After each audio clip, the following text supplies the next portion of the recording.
여러분 안녕하십니까? 광주 MBC 뉴스데스크입니다. 광주에서 이틀 연속 추가 확진자가 나왔습니다. 두 사람 모두 신천지 교인으로 광주 세 번째 확진자와 밀접하게 접촉한 이력이 있습니다. 광주시 보건당국은 자가격리에서 해제된 뒤에 확진 판정을 받은 점에 주목하고 있습니다. 먼저 송정근 기자입니다. 광주시 서구에 사는 25살 A씨가 광주에서 15번째로 코로나19 확진 판정을 받았습니다. 지난달 대구 신천지교회를 다녀온 광주 지역 첫 신천지 관련 확진자와 지난달 18일 주월동 학습관에서 함께 성경 공부를 한 여성교인입니다. 14번째 확진자와 마찬가지로 A씨 역시 확진자 접촉 이후 자가격리됐다 지난 3일 격리 해제됐습니다.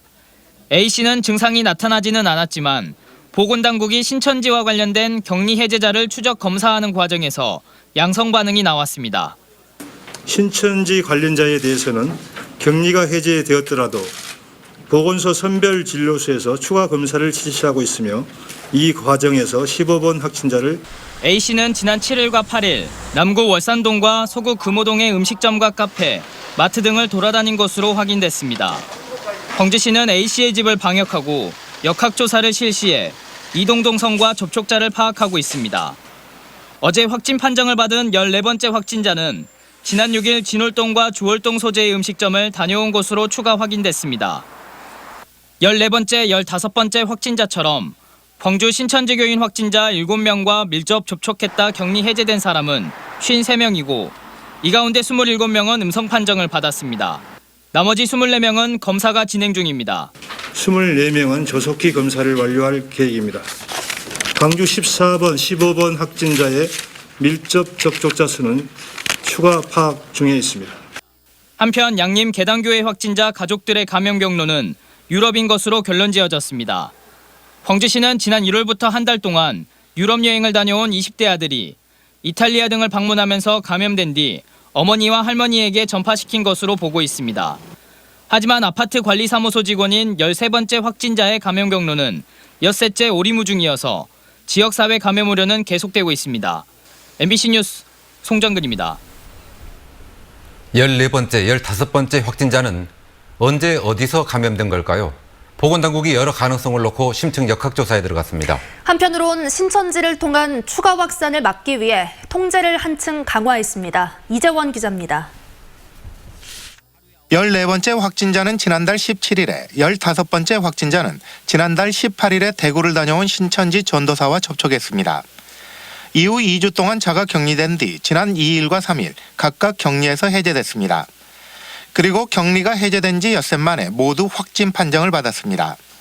자가격리가 해제됐더라도 저희가 자가격리 전후로 해서 이렇게 그분의 상태가 어떤지 이런 것들을 계속 추적 관리를 한 상태에서 저희가 그걸 발견했다는 말씀을 먼저 드리겠습니다. 이렇게 자가격리가 해제된 교인에게서 확진 판정이 나오면서 감염 경로에 대한 의문이 제기되고 있습니다. 이들이 격리 기간 중에 주거지를 이탈해 다른 확진자와 접촉했거나 신천지 교회의 특성상 다른 확진자 교인이 집을 방문했을 가능성이 제기되고 있습니다. 보건당국은 이 부분을 확인하기 위해 CCTV 등을 조사하고 있습니다.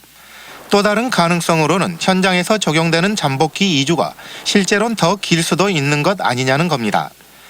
실제로 14번째 확진자는 격리 기간인 지난달 22일에 실시한 검사에선 음성으로 나왔고 15번째 확진자는 지금까지 증상이 발현되지 않았기 때문입니다. 보건당국은 이에 대해 확진자들이 젊다 보니 자신의 증상을 미처 알아채지 못했을 가능성에 무게를 두고 있습니다. 격리 기간에 경증이라도 발병을 했는데 그거를 본인은 증상이라고 보고하지 않으면 무증상으로 그냥 자가격리가 해제되는 그런 상황을 가장 의심하고는 있습니다. 감염 경로에 대한 의문이 폭증하면서 광주시는 신천지 관리를 더 강화하기로 했습니다. 우선 병원에서 태어난 뒤 자가격리 중인 3번째와 6번째 확진자의 무단 이탈을 막기 위해 생활치료센터인 소방학교로 격리 조치하기로 결정했습니다. 또 확진자와 밀접 접촉한 교인들은 자가격리 기간과 이후에도 감시를 계속하기로 했습니다. 이번 달 11일까지로 예정됐던 신천지 시설 112곳에 대한 강제 폐쇄도 오는 25일까지 연장하기로 했습니다. 광주시는 자가격리 의무사항 위반이나 신천지 교인 집회 등을 할 경우 감염병 예방 법률에 따라 고발 조치할 예정입니다. 그리고 잠복 기간이 지난 자가격리자들도 바이러스 검사에서 음성 판정을 받아야만 격리를 해제하기로 했습니다. MBC 뉴스 이재원입니다. 마스크 오브제가 시행된 첫날 대기 행렬은 전보다 짧아졌고 혼란은 줄어든 모습이었습니다. 하지만 공급 부족은 여전했고 오브제를 잘 몰라 헛걸음하는 분들도 있었습니다. 우종훈 기자가 취재했습니다. 공적 마스크 판매 오브제가 시행된 첫날 마스크를 사려는 사람들이 약국을 찾았습니다. 아기가 몇 년생이에요? 맨 밑에 16년생? 예. 잠깐 받으시고요. 오브제가 시행되기 전인 지난주 금요일 같은 시각 같은 약국의 상황과 비교해보니 확연히 차이가 납니다. 불과 사흘밖에 차이가 나지 않지만 혼란은 크게 줄어든 모습입니다. 얼마 전까지는 마스크 구하려고 인터넷 같은 데도 해보고 했는데 거의 구하기가 힘들었어요. 그런데 이렇게 줄도 별로 안 기다리고 출생연도 끝자리가 일치하면 이처럼 약국에서 마스크 2매를 구매할 수 있습니다. 길게 줄을 서야 하는 시민들 불편이 줄어든 것과 함께 약사들의 평가도 긍정적입니다. 약국 내 감염과 혼자 무료를 덜 수 있게 됐다는 겁니다. 예, 저희 입장에서도 아무래도 줄을 덜 서기 때문에 좀 부담감도 덜하죠. 손님들도 아무래도 이제 줄을 안 서기 때문에 좀 편안하게. 혼란이 없지는 않았습니다. 오브제 판매 사실을 모르고 나왔다 헛걸음을 하거나 제가 잘 판단을 못했지. 날짜를 정확히 계산해야 되는데 무조건 홀수는 오늘 준 줄 알고. 일부 약국에서는 판매 오브제에도 불구하고 여전히 긴 줄을 서야 했습니다. 우리 코로나 안 걸리려고 하는 거잖아요. 근데 이렇게 좁은 공간에 몰려가지고 계시면 이게 다 전염되는 거예요. 광주와 전남 1,400여 개 약국에 배부된 공적 마스크는 대부분 팔린 가운데 앞으로도 매일 약국당 250매의 마스크가 공급될 예정입니다. 마스크 대란과 더불어 시민들의 불안감도 잠재울 수 있을지 주목됩니다. MBC 뉴스 우종훈입니다. 코로나19 때문에 많은 이들이 어려움을 겪고 있는 이때 서로 돕자는 마음이 번지고 있습니다. 나보다 더 힘든 사람을 먼저 생각하는 따뜻한 이웃들을 남궁욱 기자가 만났습니다. 지난주 코로나19 확진 판정을 받은 일가족 3명이 사는 광주의 한 아파트입니다. 엘리베이터에 주민 여러분 안녕하세요라는 안내문이 붙었고 집집마다 문 앞에는 물과 라면 등 생필품이 놓여졌습니다. 이 아파트 주민들은 비록 확진자들과 접촉하지는 않았지만 불안한 마음에 자가격리를 하고 있는 상태. 그런 주민들을 보다 못한 동네 마트 사장이 상품들을 내놓은 것입니다. 격리되신 분들, 그분들은 안에서 못 나오시잖아요. 그래서 얼마나 답답하시겠어요. 그래서 그러면 그분들 나와서 뭐 필요한 것도 못 사시고 이렇게 우리가 조금이라도 보태드리자. 마트 사장의 기부 소식을 접한 아파트 관리업체와 분여회 등도 기부에 동참하면서 생필품 지원 규모는 더 늘었습니다. 초조한 마음으로 자가격리를 하다 뜻밖의 선물을 받은 주민들은 감동했습니다. 물, 과자, 애들 음료수, 그리고 라면 이런 것들을 주셔가지고 이제 저희는 이제 어떻게 이제 보답을 해야 될까 이제 그런 생각도 갖고 있고요. 아직 이런 세상이 너무 따뜻하다라는 생각을 너무 많이 하고 있고요. 감동한 주민들은 엘리베이터에 붙은 안내문에 산타가 다녀간 줄 알았다는 등의 감사 인사를 정성스레 썼습니다. 코로나로 어려움을 겪는 이웃들을 위한 익명의 기부도 잇따르고 있습니다. 달빛 동맹 차원에서 대구 지역을 돕자는 움직임과는 별도로 우리 지역의 힘든 이들도 서로 돕자는 겁니다. 광산구 수안동 행정복지센터에는 익명의 독지가가 쌀 20포대를 보내왔고 우산동 센터에는 역시 익명의 한 남성이 현금과 마스크를 공무원에게 주고 가기도 했습니다. 본인이 쓰시려는 거를 나눠줬다라고 생각을 해요. 수량이 많지도 않았기 때문에. 그래서 그 마음씨가 감사하게 생각합니다. 매일같이 발생하는 확진자로 몸과 마음이 지쳐가는 요즘이지만 나보다 당신을 먼저 생각하는 이웃들의 따뜻한 손길 역시 잇따르고 있습니다. MBC 뉴스 남궁욱입니다. 계약이 3주 연장되는 최유의 사태에 학생과 학부모는 물론이고 교사들도 고민이 많습니다. 어떻게 하면 학습 공백을 줄일 수 있을까 고민하던 교사들이 교과서를 배달하며 아이들을 챙기는 등 다양한 아이디어를 실행하고 있습니다. 조희원 기자가 취재했습니다. 꼬불꼬불 좁은 산길을 따라 교과서를 실은 차 한 대가 달려갑니다. 20분을 꼬박 달려 도착한 한 마을 앞. 담임 선생님은 가지고 온 교과서를 전달하며 따뜻한 안부 인사도 빼먹지 않습니다. 국어 2번, 수학, 사회, 과학, 영어. 요즘 어떻게 지내고 있어? 궁금할 수 있는 쌤한테 언제든지 연락 주면 알았지? 네. 다시 10여 분을 달려간 또 다른 집. 긴 방학에 늦잠을 자는 학생들을 깨우는 건 쉽지 않습니다. 겨우 일어난 학생들은 아침 대바람부터 교과서를 싸들고 찾아온 선생님이 얼떨떨한 눈치입니다. 아침마다 일어나는 것도 피곤하고 집에 있어서 좋다는 생각밖에 안 해요. 선생님은 과제물까지 내주고 돌아섭니다. 시간 날 때 요 두 권 중에 마음에 드는 거 또 읽어서 또 고함을 써서 국어 선생님이 제출하라고 하면 그때 내면 돼. 알았지? 교육부가 전국 교육기관에 3주 개학 연기를 명령하면서 학교들은 저마다 대책 마련에 나서고 있습니다.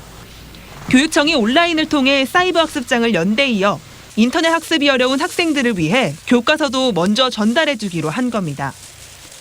특히 학생 수가 적은 읍면 단위 학교 선생님들은 방학 생활을 점검할 겸 집집마다 찾아다니고 있습니다. 학생들이 어느 곳에 살고 있고 또 어떻게 등교하는지도 알 겸사겸사 직접 그러면 그 아이들이 통학하는 곳을 찾아가서 나눠주면 좋겠다. 유치원들도 분주하긴 마찬가지입니다. 긴급 돌봄을 신청하지 않은 원아들을 위해 매주 간단한 교육 영상을 제공하고 아이들의 일상을 온라인으로 공유하고 있습니다. 유치원에 오지 못하더라도 다른 친구들이 어떻게 지내는지 소통하는 한편 집콕육아에 지쳐가는 학부모들의 짐을 조금이나마 덜어주기 위해서입니다. 미참여 아이들 집에서 계속 답답하니까 저희 유치원 클래스팀을 이용해가지고 동영상을 띄워서 올려놓고 있습니다. 코로나19로 인해 봄방학은 유례 없이 길어졌지만 교육 현장의 시계는 멈출 수 없기에 선생님들의 고민은 깊어지고 있습니다. MBC 뉴스 조희원입니다.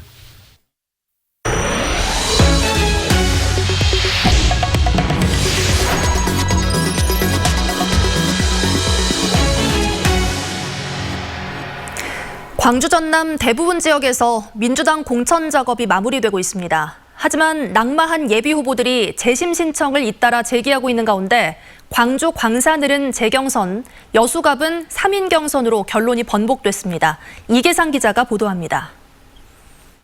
박시종 민영배 예비 후보가 박빙의 승부를 벌인 끝에 박 후보의 승리로 끝이 난 광주 광산을 경선. 민주당 재심위원회가 민 후보의 재심 신청을 받아들인 데 이어 최고위원회가 재경선하기로 결론 내렸습니다. 박시종 후보 측이 권리당원 명부를 불법 조회한 김성진 후보와 손잡고 불공정 경선에 임했다고 판단한 것입니다. 재경선 방식은 이미 노출된 1,500여 명을 제외한 권리당원과 일반 시민 여론조사로 진행됩니다. 최고위원회에서 재경선 결정이 났기 때문에 신속하게 안심번호 추출을 통해서 최단기간 내에 재경선할 수 있도록 그렇게 조치를 하겠습니다. 여수갑 선거구의 경우 주철현 예비 후보가 경선에서 컷오프된 이후 재심 신청을 접수했고 민주당 최고위는 당초 2인 경선 결정을 깨고 주 후보를 포함해 강화수, 김유화 예비 후보 등 3인이 경선을 치를 수 있도록 길을 열어줬습니다. 광주 광산갑 역시 경선이 끝난 뒤에 낙마한 이용빈 예비 후보가 이석형 후보를 불법 선거운동 혐의로 검찰에 고발하고 재심을 신청했습니다. 선거관리위원회도 관련 혐의에 대해서 고발 여부를 검토 중이어서 민주당 중앙당도 재심 여부를 유보한 것으로 알려졌습니다. 광주 동남갑과 북구을의 경우 낙천 후보의 재심 신청이 이어져 기각 결정이 내려지긴 했지만 광주 전남 상당수 선거구에서 같은 당 후보 사이에 고소 고발이 불거지면서 민주당의 선거 전략인 원팀 구성이 위기를 맞고 있습니다. MBC 뉴스 이계상입니다. 개학 연기에 따른 학습 공백을 최소화하기 위해 교육당국이 온라인 학습을 주문하고 있지만 사용량이 폭증하면서 접속 장애가 발생하고 있습니다. 광주시 교육청은 일선 학교에 공문을 보내 EBS 온라인 클래스나 이학습터를 통해 교과별로 학습을 지도하도록 했지만 사용량이 폭주하면서 수업은 물론 강의 개설도 안 되고 있습니다. 시교육청은 서버의 용량보다는 운영상의 문제로 알고 있다며 교육부와 협의해 개선 방안을 마련하겠다고 밝혔습니다. 참교육 학부모회 광주지부는 학원에 보내지 않기에 동참해달라고 학부모들에게 호소했습니다. 참교육 학부모회는 교문을 여는 주문은 모두가 동시에 멈추는 것이라면서 학원에도 휴원하거나 온라인 강의로 전환해달라고 요구했습니다. 광주 학교 비정규직 연대회의가 계약 연기에 따른 학교 비정규직의 복무차별을 중단하라고 광주시 교육청에 촉구했습니다. 연대회의는 학교 급식 조리원 등 방학 중 비근무자들의 경우 계약 연기에 따라 급여를 받지 못해 생계를 위협받고 있고 돌봄 전담사 등은 안전대책 없이 출근을 강요당하고 있다고 주장하며 시교육청에 차별 중단을 요구했습니다. 전남 농협과 전라남도가 코로나19로 어려움을 겪는 친환경 학교급식 공급 농가 지원에 나섰습니다. 농협 전라남도 지역본부는 대파와 시금치 등을 재배하는 친환경 농가들이 학교들의 계약 연기로 판매에 어려움을 겪고 있다며 지역 군부대 등과 계약을 맺어 안정적으로 납품할 수 있도록 도울 계획입니다.